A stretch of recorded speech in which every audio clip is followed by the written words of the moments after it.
Hello, I'm Will Yeoman, and welcome to another episode of the Pod Well Travelled. It's my great pleasure today to be talking to Mogens Johansen, our great colleague here at West Travel Club, and he's actually calling from somewhere in New Zealand. Mogens, welcome to the show, and just tell us exactly where are you?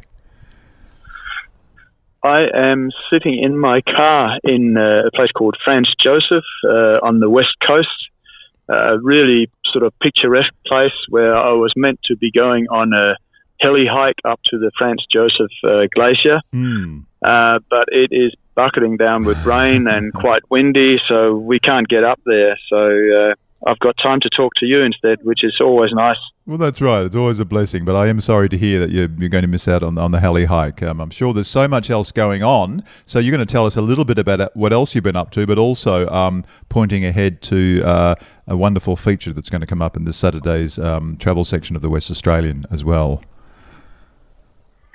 Yes, I've just sort of spent the weekend over in Christchurch on the other side of the South Island for where I am now.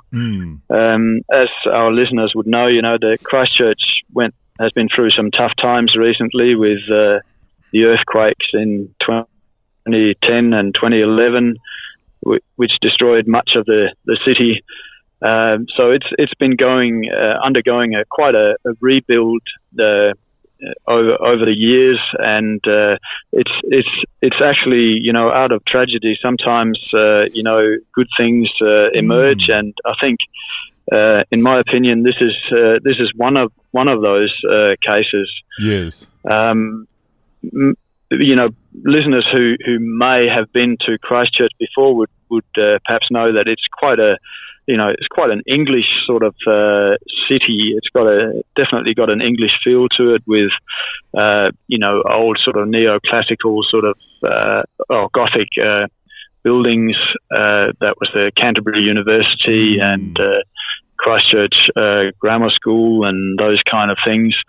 So, Christchurch College, should I say? So they're very pretty in themselves, as is the Christchurch Cathedral, but that was quite extensively damaged and is still undergoing some repairs. Okay. But most of these other buildings in that former university precinct has been sort of fixed up and restored, yes. And it's now sort of like an art centre. There's several art installations there, and there's a museum nearby and so on. So it's a really sort of interesting historic picture, a place to walk around, and there's a few cafes and even a winery and that sort of stuff within that precinct. So it's a really pleasant sort of place to enjoy. But in addition to that, there's through this whole sort of rebirth of the city, there's some really lovely riverside sort of precincts with cafes and bars and trendy shops and all that sort of stuff. So wow. It's got a really nice vibe to it to walk around or cycle around, because it has been redesigned so that it's particularly friendly for pedestrians and cyclists and so on. Yes. Okay. As you say, out of tragedy, sometimes you get these opportunities, don't you? And it sounds like they've really taken that opportunity. Yeah, and I think from what I've been told, it's been a sort of really collaborative effort between government, the Maori community, and other community leaders who work together to create this new city that recognise and acknowledge their shared history. So it's not just rebuilding the, if I can use the phrase again, the English style village that it sort of had before. Yeah. So it's been quite a transformation, and I think it's been a really good one. I certainly enjoyed my time there, and I think if people visit, it will change their mind a little bit about Christchurch, which perhaps in the past has been sort of considered a bit of a gateway to some of the other destinations, like Queenstown and so on. But because of the change, there's it's got a real sort of nice vibe about it, and it's really quite close to a lot of things on the South Island. So within a couple of hours, you can be in some of the or at some of the more famous attractions, if I can put it like that. For example, Lake Tekapo or Mount Cook or Hanmar Springs or so on. Yeah. They're within easy driving distance of Christchurch. So I think it'll be a really positive thing for Christchurch moving forward. Oh no, that sounds fantastic. So what you're saying, it's really basically it's become more of a destination than just that gateway that you were talking about before. Yeah, or it should anyway. Yeah. And go on. Sorry. No, sorry. I was going to ask you another question though. I'm not sure if you had. You kind of already half answered the question, but did you have enough time there to get a sense of tourism in general and whether tourists had come back, even if it is just they're on their way somewhere else? But how did it feel for you? No, there is definitely there did appear to be a lot of tourist buses around. In particular, I stayed in a hotel up at one end of town near the sort of historic precinct there. Yes. And it's close to the Botanic Gardens, and that, which in itself is a very attractive proposition if you're in town. And there were a lot of tourist buses stopping there, and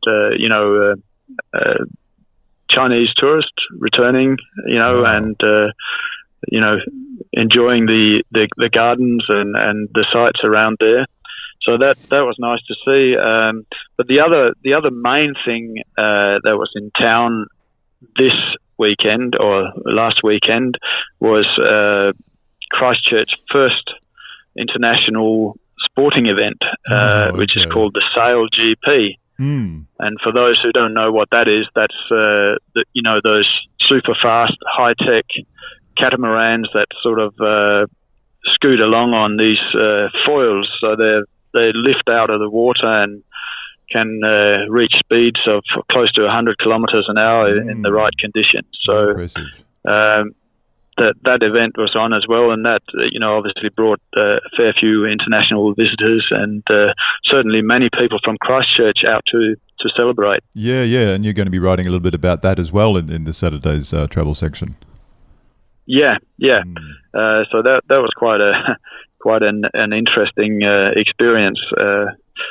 It was held over in just across the mountain from Christchurch on the Banks Peninsula in a little harbour called Lyttelton Harbour. And it's sort of a spectacular, fairly narrow sort of harbour, so there's good vantage points on both sides of the harbour to view the racing. And the format of this kind of racing is that it's sort of short and sweet, about 15 minutes each, and over the weekend they were racing on both, three races on both Saturday and Sunday. And when I attended on the Saturday, there were more than 20,000 people sort of gathered around grandstands and tent villages, and even on the banks of the harbour, just watching the spectacle. So it was quite a sort of party atmosphere. Yeah, sure. Now, look, I mean, while we're on the subject of sailing, I really wanted to ask you about your, voyage over there, and actually a little bit about the flights too. I mean, where did you end up leaving from? Because we're recording here from Perth in Western Australia. Yeah, so on the way across, I flew to Sydney and then directly to Christchurch from there. Okay. But my return journey will go through Auckland, and then there's a direct flight from Auckland to Perth. So it's certainly, sort of an easy to reach destination, New Zealand from WA, and there's more and more flights coming online all the time. So okay. Yeah. How long is the flight from Sydney to New Zealand? From Auckland to Well, from Auckland to Perth, I think it's about... Oh, okay, yeah. Auckland to Perth, coming home, I think, from memory, is about 6 or 7 hours. Okay, that's not bad. No, it's not too bad. Very good. Yeah. And heading across, I was in Sydney in about 3 and a bit hours, and then it was 2 and a bit to get to Christchurch, so it wasn't too bad. Yeah, so it's quite doable. Yeah. And can you tell us a little bit about what else you'll be getting up to while you're in New Zealand? Yeah, well, right now I'm sitting writing a story in the car here Indeed, with the rain pelting down. But hopefully, if things clear up this afternoon, I'll be going out for a sort of an eco walk near the Fox Glacier, which is not far from the Franz Josef Glacier here. But that's also a little weather dependent. But to get over here onto the west coast, I can tell you, I went across on the Transalpine train. Which was a lovely experience because, it's a very, very scenic train ride up through what's called Arthur's Pass, basically over the spine of the Alps that runs down the middle of the South Island. So, that was a pleasant way to get over here, and that takes about 5 hours from Christchurch to Greymouth. That's another thing that if you were based in Christchurch, for example, you could head over to the west coast here and explore that for a few days and take the train or fly back to Christchurch again. Yeah. No. You mentioned that you're sitting in a car, so clearly you're going to be doing a little bit of driving around as well. Yeah. I got to tell you, yesterday was a fantastic day. I arrived in Greymouth, and then I went out to look at a gorge called, hang on, I just got to look this up so I don't get it wrong, because there's all these New Zealand names floating around in my head here. Of course. Hokitika Gorge. And it was just a spectacular location with this sort of turquoise sort of water flowing down through this narrow gorge, and there's a couple of suspension bridges and walks through the rainforest adjacent to the gorge there. So that was a really sort of picturesque location. Yes. But then the drive down to south to where I am now at Franz Josef was just spectacular.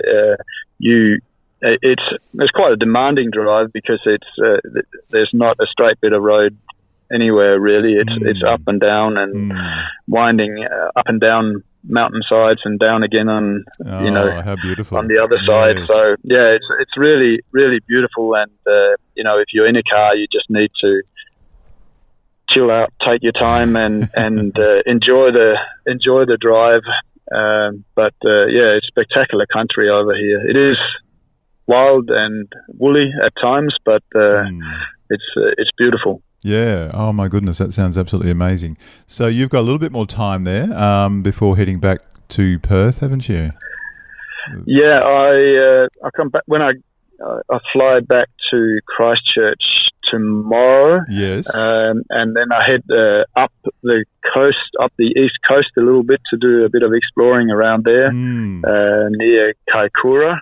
Right. So that'll be quite interesting. Weather depending, there's a chance I can get out and swim with some dolphins and various other things. But after what happened today, I'm not getting my hopes up too high on that. No, fair enough. Yeah. Interesting the weather, because like obviously here we've just hit autumn, haven't we? And we've had some really warm, hot days here in Western Australia. But you're talking all about this sort of rain and wind and everything. Yeah, it's. It hasn't been super cold here. Today is probably the coldest day it's been, but it's been sort of, around 20 degrees. Right, okay. Perhaps here at the moment it's only about 15 degrees, I think the car says. So, yes, right. and that's getting towards midday, so it's probably not going to get much warmer, I wouldn't think. Okay. Well, look, Mogens, thank you so much for joining us on the pod Well Travelled, and we look forward to talking to you again when you get back. And in the meantime, as we've discussed, readers can find your stories in this Saturday's travel section of the West Australian newspaper, and also online, thewest.com.au/travel. So look, mate, you have a great day, and hopefully the weather will lift pretty soon. You can get out there and do some more exploring. Yeah, hopefully. Thanks very much. Okay. Nice to talk to you.